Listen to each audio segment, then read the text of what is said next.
billionaire can't solve it until his assistant reveals a hidden talent. Richard Thompson ran his hand through his hair for the 10th time that morning, his gaze fixed on the contracts spread across the mahogany desk. The numbers weren't adding up. Deadlines loomed like an unavoidable storm. And for the first time in 15 years at the helm of NYC's largest construction company, he was at a loss. That's when Sarah Miller, his assistant of 3 years, approached the desk with hesitant steps. She had been watching those documents for hours, noticing something no one else had. "Mr. Thompson, may I take a look at these contracts?" she asked, discreetly pointing to the whiteboard behind him. Richard looked up, visibly irritated. He was dealing with the biggest crisis of his career, and she wanted to play consultant. "Sarah, now's not the time. I have furious investors, stalled projects, and..." He stopped when he saw the determined look on her face. "That's exactly why I need to show you something. There's a pattern in the problems we're facing. Something only I've noticed." The businessman sighed heavily. Sarah had always been different from the other assistants he'd hired. Young, smart, but with a shyness that made her fade into the background during most meetings. He'd never paid much attention to her beyond the basic tasks she handled. "Fine, but make it quick. I have a board meeting in 20 minutes. Sarah walked to the whiteboard and began writing dates and numbers with a precision that stunned Richard. In just minutes, she had mapped out a complex diagram linking all the company's current issues. "Look here, Mr. Thompson, all these dates have something in common. The project delays, supplier issues, cancelled contracts. It's no coincidence." Richard stepped closer to the board, intrigued despite himself. The numbers Sarah had written were exact, yet she hadn't consulted a single document. "How do you know all this by heart?" he asked, genuinely surprised. "I have, well, it's hard to explain, a bit of a different memory. I remember everything I see, hear, or read. Every document that's passed through your hands in the last 3 years is right here." She tapped her temple. "And I noticed a pattern no one else saw." Richard fell silent for a few seconds, processing what he'd just heard. Photographic memory was something he'd read about, but he'd never met someone who actually had it. "Go on, what pattern did you see?" "All these dates line up with specific moments. Let me show you something that'll surprise you." Sarah picked up a red marker and began circling certain dates on the board, explaining her discovery as she went. "This date here, when the cement supplier cancelled the contract, it was exactly 1 week after you let John Wilson go from the downtown project. This one, when we had the permit issue with the city, happened right after you rejected Charles Peterson's architectural proposal." "Strange coincidence," Richard muttered, but Sarah shook her head. "It's not a coincidence, Mr. Thompson. It's a coordinated strategy. Someone is using intel on your past decisions to sabotage the company." A chill ran down Richard's spine. All these months, he'd thought he was just unlucky, but in reality, he was being systematically targeted. But who would have access to that information? And why would they do this? That's what we need to find out. But I can help. My memory doesn't just store facts. It holds details most people forget. Conversations, expressions, small gestures. Things that can reveal far more than you'd think. Richard looked at Sarah with new eyes. For 3 years, she had been there, silent and efficient, but he had never noticed the treasure right in front of him. "All right, help me understand this, but I need to know, why did you never tell me about your ability before?" Sarah lowered her eyes, showing a more vulnerable side for the first time. "Because people usually react badly when they find out. In school, they called me weird. At my last job, they thought I was spying on everyone. I learned to keep it a secret. But why did you decide to tell me now? Because you're suffering, and I can help. I've seen how you arrive early and leave late, how you've lost weight from worry. I couldn't stay silent anymore." The sincerity in Sarah's voice touched something in Richard that he had forgotten existed. For years, no one had shown genuine concern for him as a person, only as a businessman. Dear listener, if you're enjoying the story, take a moment to like and especially subscribe to the channel. It helps us a lot, as we're just starting out. Now, back to the story. "All right, Sarah, tell me everything you remember about these situations. Let's find out who's behind this." She returned to the board and began drawing more complex connections between events. As she spoke, Richard realized he was witnessing something extraordinary. Remember the meeting 3 months ago with the investors for the residential project? You mentioned you were considering replacing the contractor because of delays. That same week, the contractor started spreading rumors about structural issues in your other projects. How can you remember all these details? It's like watching a movie that never leaves your head. Every scene, every word, every facial expression is etched forever. And when you have all that information, patterns start to emerge. Richard sank heavily into his chair. The magnitude of what he was discovering frightened him, but at the same time he felt a hope he hadn't experienced in months. There's one more thing, Mr. Thompson. During these meetings, I noticed one person was always present, directly or indirectly, when important information was discussed. Who? Your minority partner, Michael Anderson. He always found a way to be around when crucial decisions were made, and I noticed something specific in his behavior. Sarah walked to a shelf and pulled out an old file folder. Richard was intrigued by how she knew exactly where to find what she needed.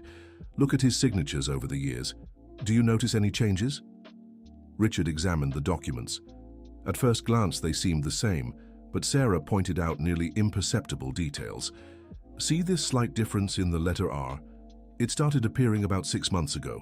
It's subtle, but for someone who observes everything like I do, it's glaring. What does that mean? It means he's under pressure. People subtly change their signatures when they're stressed or hiding something. It's an unconscious sign of inner tension. Are you suggesting Michael is involved in the sabotage? I'm saying he knows more than he lets on, but before confronting him, we need more evidence. I can help you build a solid case. Richard fell silent for a few minutes, processing everything. Michael had been his friend in college, the best man at his wedding, which had ended in divorce 2 years ago. The idea of betrayal from someone so close was almost unbearable. Sarah, are you sure about this? We're talking about accusing my longtime partner and friend. I know it's painful, Mr. Thompson, but my memory doesn't lie. I can show you more evidence if you'd like. Show me everything. For the next 2 hours, Sarah reconstructed a detailed timeline of the last 6 months. Every event, every coincidence, every little detail that had gone unnoticed by everyone else. It was like watching a puzzle come together before her eyes. Here's the most convincing proof, she said, pointing to a series of dates. All the meetings where you discussed strategic changes were leaked, but only the meetings where Michael was present. But he's my partner. He has every right to be in those meetings. Yes, but look at this. Sarah showed another pattern. On the 3 occasions when you had private meetings without him, there were no issues afterward. When he attended, there were always consequences within 48 hours. The evidence was undeniable, but Richard still resisted accepting the truth. Why would he do this? We're partners. If the company suffers, he loses too. That puzzled me for weeks, until I remembered a conversation I overheard by chance 4 months ago. Michael was speaking quietly on the phone in Portuguese, but he mentioned something about a backup plan and a new partner. Did you hear the whole conversation? Unfortunately, no. He noticed I was nearby and ended it quickly, but I held on to every word I caught. Richard stood and began pacing the room. Michael's betrayal explained everything, but it raised a new question: how to handle this without completely destroying the company and his own emotional well-being. Sarah, I need time to process this, but first, why are you doing this for me? What's your real motivation? The question caught Sarah off guard. She hesitated before answering. Can I be honest with you? Please. I've worked here for 3 years, and I've seen how you've changed. At first, you were tougher, more distant. But after the divorce, I noticed a vulnerability no one else saw. I've watched how hard you work to keep everything running, how you genuinely care about the employees, even when making tough decisions. Richard sat back down, moved by her words. And there's something else. I grew up in a family where my father was betrayed by his best friend in business. I saw how it destroyed him. I don't want to see the same thing happen to you. I'm sorry about your father. He never fully recovered. But I learned from his experience. That's why I developed this obsession with details and patterns. I want to use my skills to protect good people from being deceived."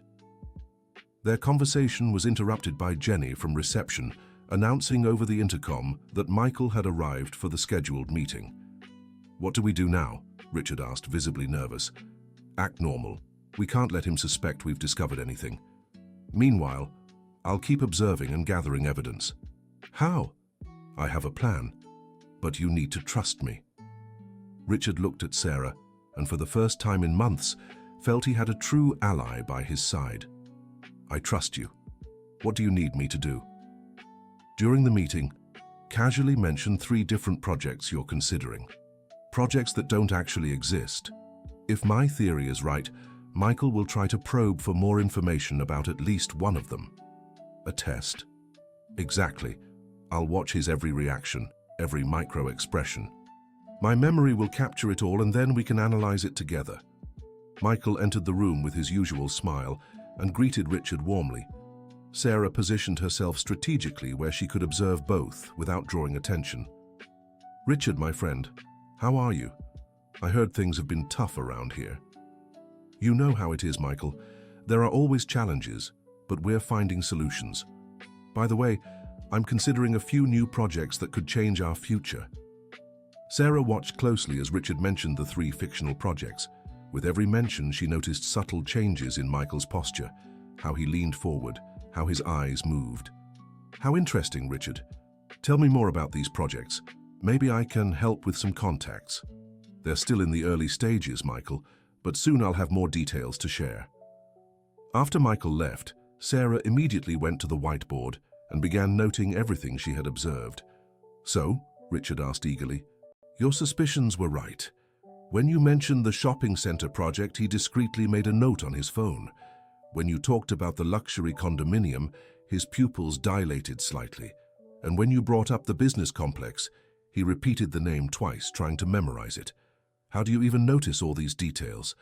It's like my brain is a high-definition camera recording everything in slow motion. Every gesture, every shift in tone, every eye movement gets logged." "That must be exhausting. Sometimes it is, but it's also a gift. And today, I feel like I'm using it for the right reason." Over the following days, Sarah put her investigation plan into action.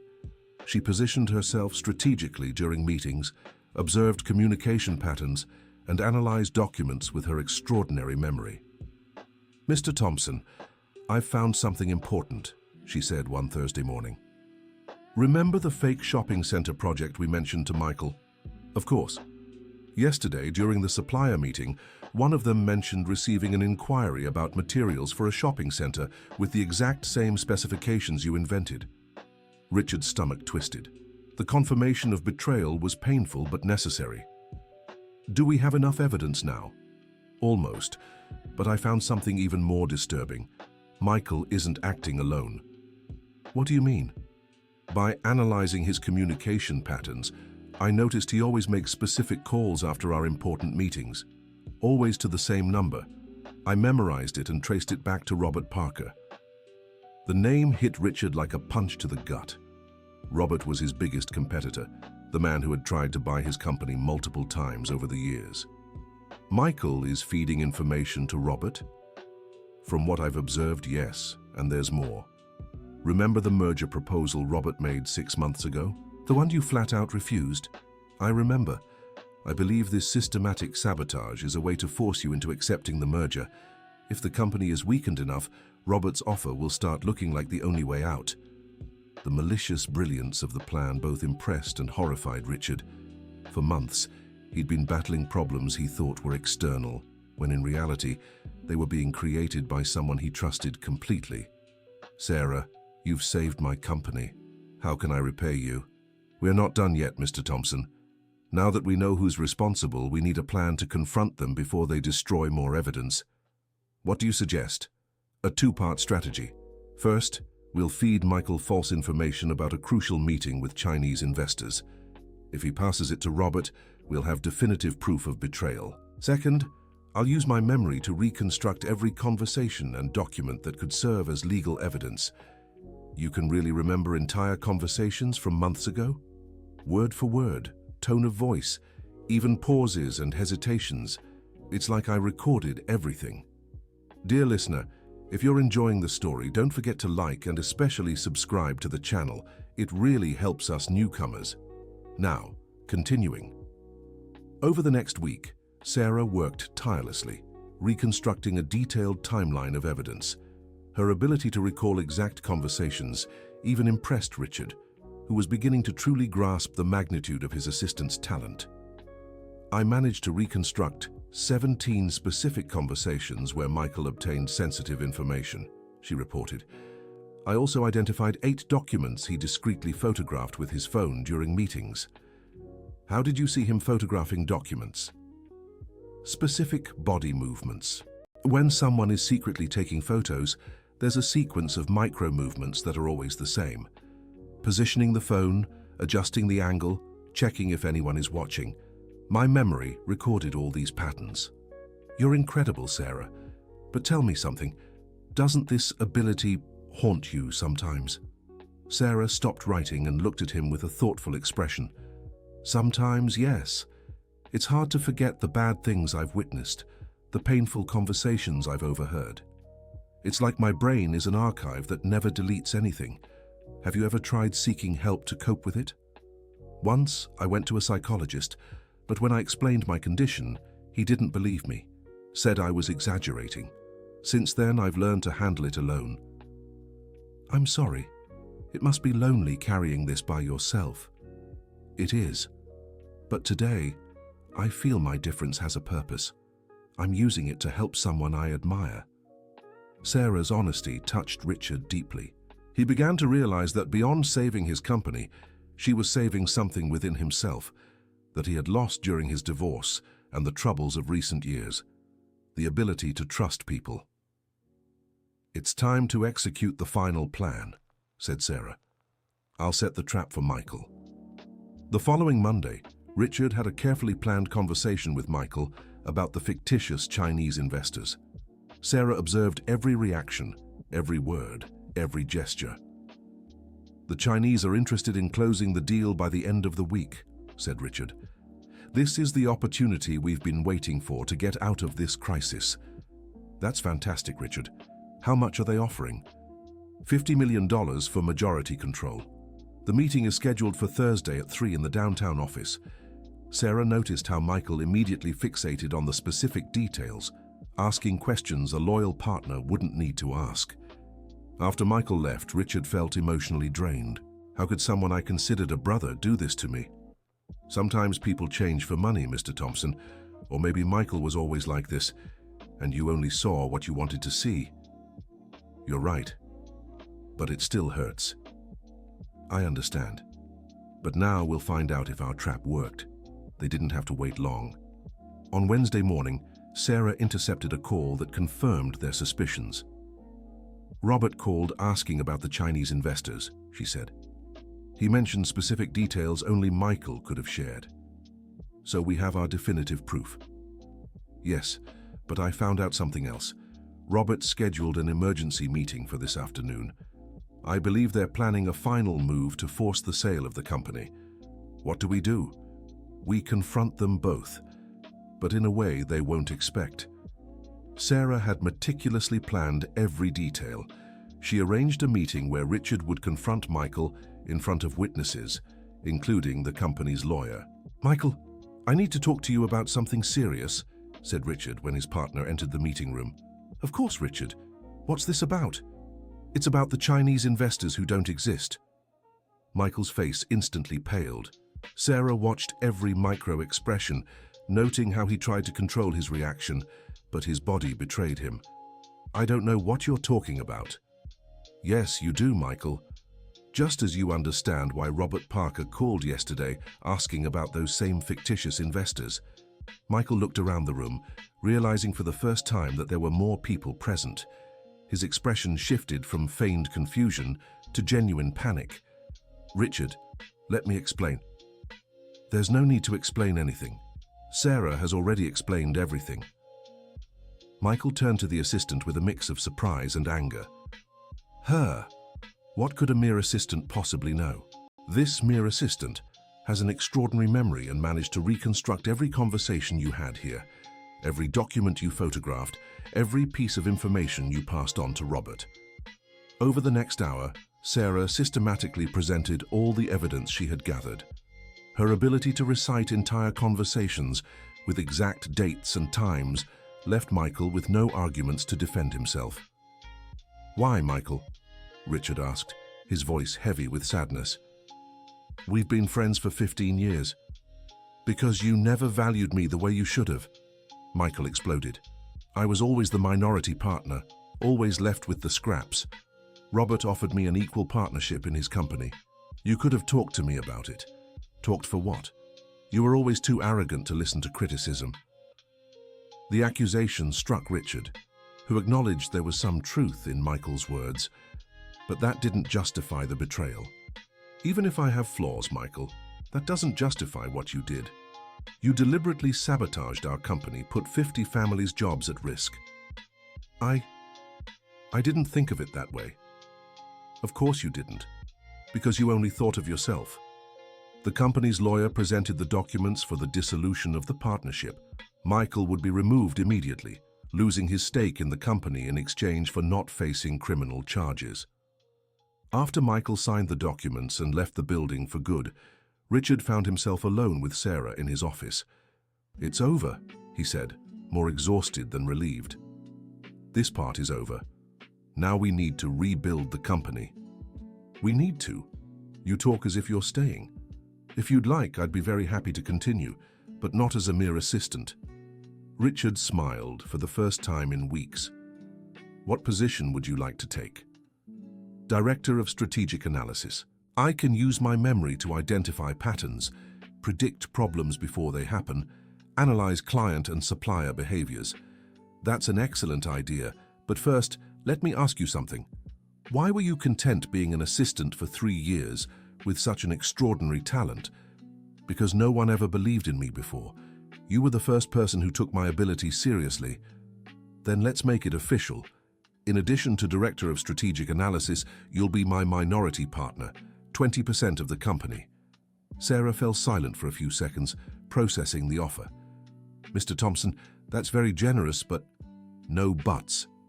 You saved my company. You deserve to be properly rewarded." "I accept, but on one condition." "What is it?" "I want to implement an employee appreciation program. My memory has recorded many conversations where I noticed dissatisfaction and problems that could have been avoided with more open communication." "Done. What else have you noticed that I've missed?" "Many things. For example, Mrs. Robinson in accounting is going through financial difficulties, but is too proud to ask for help. Dave from the North site has brilliant ideas for cutting costs, but never had the chance to present them. Jenny from reception noticed patterns of dissatisfied clients that could have alerted us to problems before they became crises." "How do you know all this?" "I listen, observe, and remember. It's my job now to use this information to make our company better." Over the following months, Richard saw his company transform under Sarah's influence. Her ability to analyze human patterns revolutionized how they treated employees, clients, and suppliers. "Sarah, I'm getting compliments from clients who used to complain constantly. How did you manage this?" "I analyzed all the complaints from the last 2 years and identified the root causes. Most of the problems came from communication failures, not technical ones, and the employees seem more motivated because now they feel heard. My memory allows me to recall every suggestion they've made, every concern they've expressed. When people realize they're truly being listened to, they work better." Richard also noticed changes in himself. The experience with Michael had made him more humble and attentive to the people around him. "Sarah, can I ask you a personal question?" "Of course." "Have you ever thought about being in a relationship? It must be hard to find someone who understands your condition." "I've thought about it, but it's complicated. When I remember every word a person has said, every broken promise, every little lie, relationships become difficult." "I understand. It must be lonely." "Sometimes, but working here, feeling like my difference has value makes me happy. It's the first time I've ever felt truly useful." "You're more than useful, Sarah. You're essential." 6 months after Michael's departure, The company had not only recovered but was thriving like never before. Richard credited the success directly to Sarah's innovations. "We have an interesting proposal," she said one Friday morning. "A company in Chicago wants to hire our behavioral analysis services for their own employees. They heard about your work?" "Yes. It seems our reputation for resolving internal conflicts and boosting productivity has spread. This is a new revenue stream. Would you be willing to travel to implement these programs?" "I'll go, but on one condition. I want to build a team. Teach others to observe human patterns, even if they don't have my specific memory." "You can train others to do what you do?" "I can teach observation and analysis techniques. Obviously, I can't give anyone a photographic memory, but I can teach people to pay attention to details that usually go unnoticed." The idea of expanding Sarah's unique talent excited Richard. He saw the potential to create something revolutionary in the business world. "Let's do it. I want you to lead a new department. Corporate behavioral analysis. Can I choose my own team?" "You can choose whoever you want." Sarah smiled, and Richard realized it was the first time he'd seen her genuinely happy since they started working together. "I'll start by recruiting people who, like me, have always felt different. People with unique abilities who never had the chance to shine." Over the next year, Sarah's department became the jewel of the company.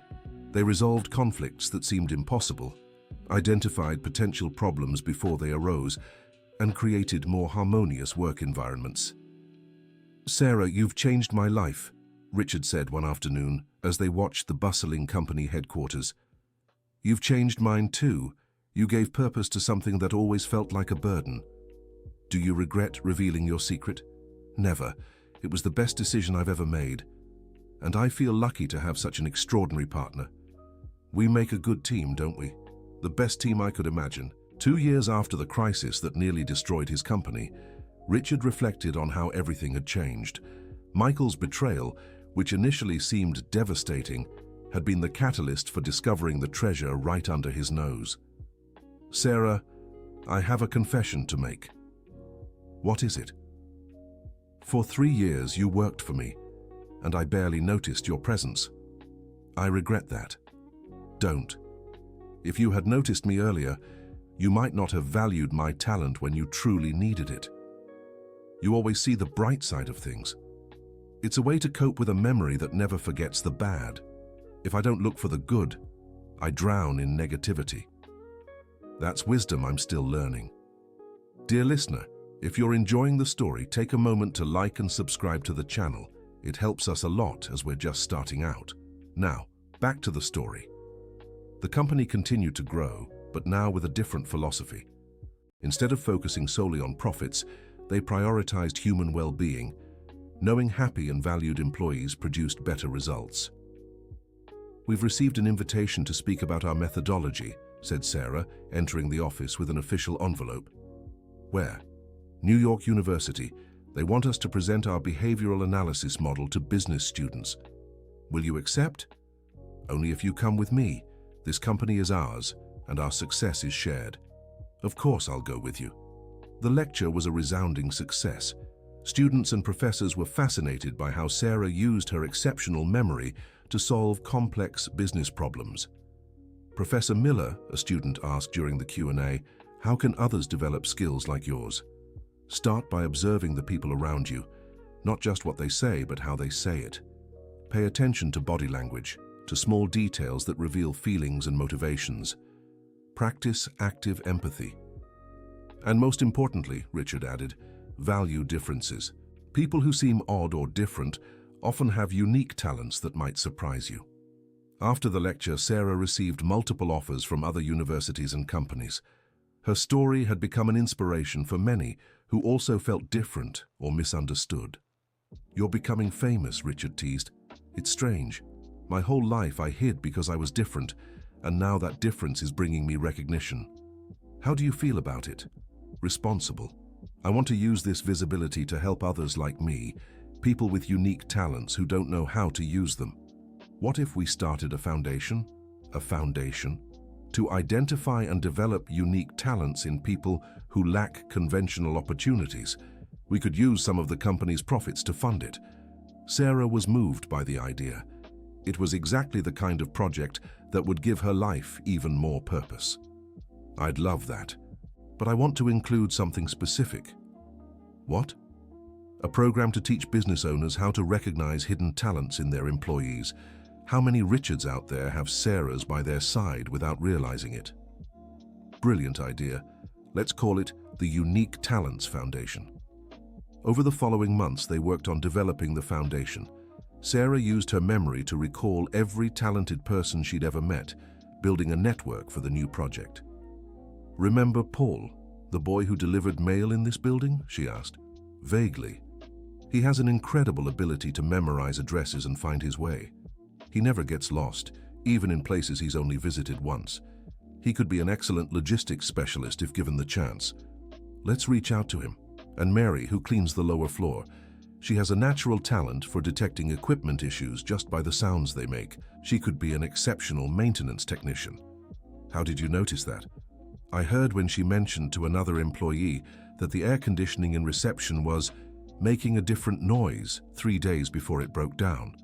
Her hearing can detect subtle changes that indicate mechanical issues."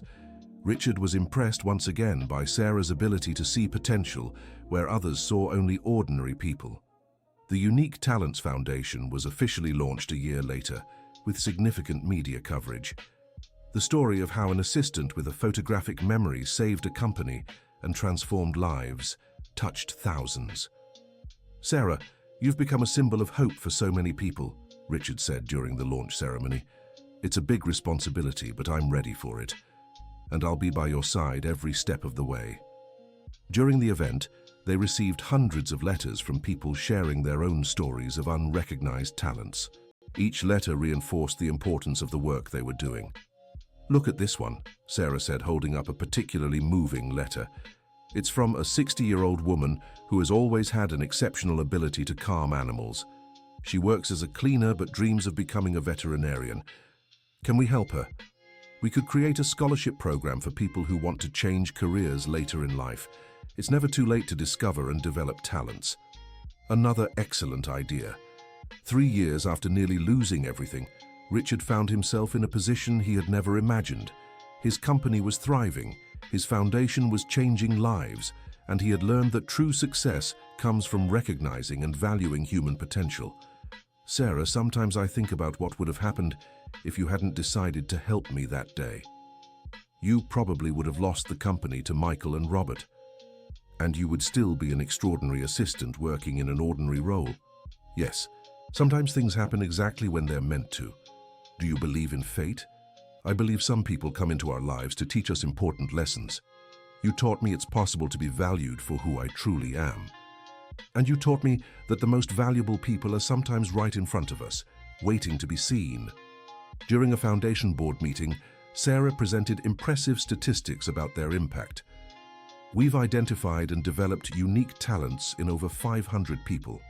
Of those, 350 have significantly improved their living conditions."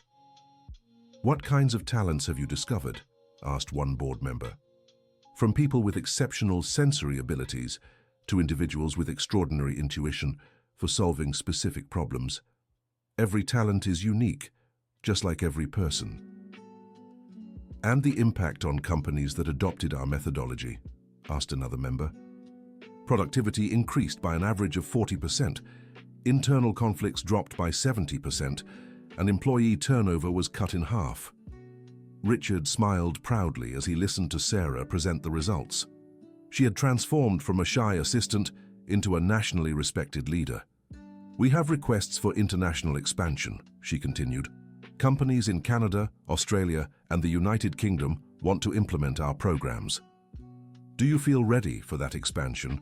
I'm ready for any challenge as long as our goal remains clear, helping people discover their potential." After the meeting, Richard and Sarah walked through the park near the company building, reflecting on the journey they had taken together. "Sarah, can I ask you something I've always wanted to but never had the courage to?" "Of course." "Are you happy? Truly happy?" She stopped walking and looked at him with a genuine smile. "I'm happier than I ever imagined I could be. My memory was a burden my whole life. Now it's my superpower. And you don't miss having a more normal personal life. Define normal, she laughed. I have a rich life, work I love, a positive impact on the world. I don't need anything else. What about romantic relationships? Maybe one day, but for now I'm complete with what we've built here. We're an unconventional family, aren't we? The best family I could have chosen. By the end of that year, the company won the Best Workplace in America award, a recognition they directly attributed to the innovations Sarah had implemented. This award is more yours than mine, Richard said during the ceremony. It's ours, she replied. Everything we built was a partnership. During her acceptance speech, Sarah spoke about the importance of valuing differences and unique talents. Everyone has something special to offer. Our job as leaders is to create environments where those unique abilities can flourish. Sometimes, the most valuable person in your organization is the one you least expect. The audience rose in applause, and Richard felt immense pride for the extraordinary woman he'd discovered working beside him for 3 years without realizing it. 5 years after the crisis that nearly destroyed everything, Richard and Sarah stood atop one of the tallest buildings in NYC, watching the city stretch before them. "Can you believe everything that's happened?" he asked. "My memory holds every detail, so yes, I can believe it, but sometimes it feels like a dream." For me, it was an awakening. I learned that true success isn't about how much money you have, but how many lives you positively touch. And I learned that being different isn't a curse. It's a gift that needs to be used the right way. What's the next dream, Sarah? I want to write a book about our experience, to inspire others to discover and value unique talents. That's a great idea. Can I help? Of course. But you have to be honest about your own mistakes, about how you almost missed an incredible opportunity by not paying attention to the people around you. I promise to be completely honest. Over the following months, they worked on the book, The Hidden Talent, How an Extraordinary Assistant Saved a Company and Changed Lives. It became a national and international bestseller. We're getting invitations to speak all over the world, Sarah said, looking at her packed schedule. Do you want to accept? I do, but only if our message is clear. Everyone has value. Everyone has something unique to contribute. We need to stop dismissing people just because they're different. The book led to more invitations, more recognition, and more opportunities to help people. Sarah became an in-demand international speaker, always accompanied by Richard. Sarah, he said during one of their trips, you've become so much more than a partner. You're an inspiration. And you've become so much more than a boss. You're a true friend and an example of how people can change for the better. Sometimes I think about what I'd say to the Richard of 5 years ago. What would you say? I'd tell him to pay attention to the people around him, to look beyond appearances and titles, to understand that sometimes the most valuable person is right there, just waiting to be noticed. And I'd tell the Sarah of 5 years ago to have the courage to show who she really is, to not hide her talents out of fear of rejection. They kept watching the city below, two people who had found purpose in helping others discover their own worth. Richard, can I confess something? Of course. The day I decided to help you with the contracts, it wasn't just because you were struggling. No? No. It was because, for the first time in my life, I felt someone might truly listen to me. I had kept my secret for so long that it was suffocating me. I needed to share it with someone, and I'm grateful you chose to share it with me. I'm grateful too. It completely changed my life.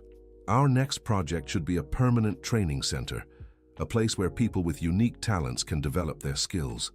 I'd love that. We could create specific programs for different kinds of special abilities and offer real job opportunities to those who complete the programs. It's the natural evolution of our work. 6 months later, the Center for Unique Talent Development was inaugurated in an emotional ceremony. Hundreds of people who had benefited from Sarah's programs were present. This center represents everything we believe in, she said during the opening. That every person has value, that differences should be celebrated, and that unique talents can change the world. And sometimes the answer to our greatest challenges is closer than we think, Richard added. Sometimes it's been working beside us for years, just waiting to be discovered. The audience applauded enthusiastically, and many cried as they heard the transformation story that had begun with a courageous assistant and a businessman willing to listen. During the reception after the ceremony, a young woman approached Sarah. "Professor Miller, I also have a different kind of memory. Not like yours, but I can remember every scent I've ever smelled." "How fascinating. Have you ever thought about how you could use that talent professionally?" "Not really. People always thought it was weird." "Nothing is weird when it comes to unique talents. Let's talk about the possibilities." Richard watched Sarah speaking with the young woman and smiled. Even after all these years, she still found ways to uncover and appreciate hidden talents. "Sarah never stops, does she?" said a voice behind him. Richard turned and saw Dr. William Harrison, one of the founding members of the Foundation's board. "Hey, it's true. She sees potential in everyone. And you've changed a lot since we started working together. Sarah taught me that leadership isn't just about giving orders. It's about bringing out the best in each person. You two are an inspiring example of how true partnerships can transform lives." Richard nodded, watching Sarah continue her lively conversation with the young woman. She had gone from an invisible assistant to an internationally recognized leader, yet she had never lost her essence, the ability to see value where others saw only differences. 10 years after nearly losing everything, Richard sat in his office, now decorated with photos and letters from hundreds of people whose lives had been transformed by the Foundation's work. "Sarah, do you have a minute?" "I always have time for you, Richard. I've been thinking about our journey, about everything we've built together." "And what conclusion did you reach?" "That the best decision of my life wasn't starting the company or making my first million. It was listening to a shy assistant who had the courage to show me something extraordinary. And the best decision of mine was trusting someone who valued my difference instead of fearing it. Do we have any regrets? None. Every challenge, every obstacle, every moment of pain brought us here. Even Michael's betrayal? Especially Michael's betrayal. Without it, I would never have discovered your talent, and you would never have discovered your worth." They sat in comfortable silence for a moment, reflecting on the extraordinary journey they had shared. "Richard, can I tell you something I've never said before?" "Of course. You saved me just as much as I saved you. It gave me purpose, made me feel valuable, taught me that being different is a superpower, not a curse. And you taught me that true success is measured by the positive impact we have on people's lives. We make a good team, don't we? The best team I could ever imagine." End of story. So, dear listener, what did you think of this incredible story of overcoming and discovery? Sarah managed to turn her difference into a superpower, and Richard learned that the most valuable people are sometimes right by our side. Leave a comment sharing if you've ever discovered a unique talent in someone close to you.